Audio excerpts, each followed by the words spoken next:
पन्हाळा तालुक्यातील पडळ इथं मुख्यमंत्री सौर कृषी वाहिनी योजनेअंतर्गत प्रस्तावित सौर ऊर्जा प्रकल्पासाठी गायरान जमिनीची मोजणी करण्यासाठी आलेल्या महसूल विभागाच्या पथकाला ग्रामस्थांच्या तीव्र विरोधाचा सामना करावा लागलाय। ग्रामस्थांनी आक्रमक भूमिका घेतल्यानं अखेर मोजणी प्रक्रिया न करता अधिकाऱ्यांना रिकाम्या हातानं परतावं लागलंय। जमिनीचा तुकडा देखील शासनाला देणार नसून वेळ प्रसंगी आंदोलन छेडू असा इशारा सरपंच सविता केकलेकर यांनी दिलाय।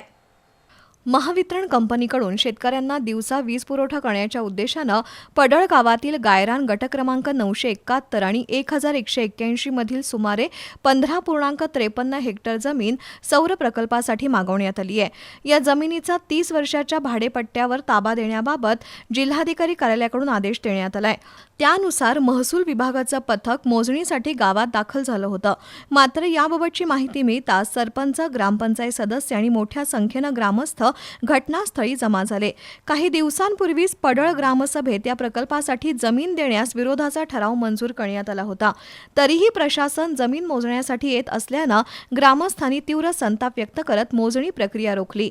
जिल्हाधिकाऱ्यांनी कोणताही लेखी आदेश न काढता महसूल विभागाला मोजणीचा आदेश दिल्यानं गाव एकवटलं असून जागा देण्यास विरोध असल्याचं सरपंच सविता केकलेकर यांनी सांगितलं। गायरानातून गावातील जनावरांना वर्षभर चारा मिळतो। गावात धनगर समाजाची संख्या मोठी आहे। बकरी पालनासाठी जमीन अत्यंत महत्त्वाची असताना जमीन सौर प्रकल्पासाठी दिल्यास पशुधनाच्या चाऱ्याचा प्रश्न निर्माण होईल।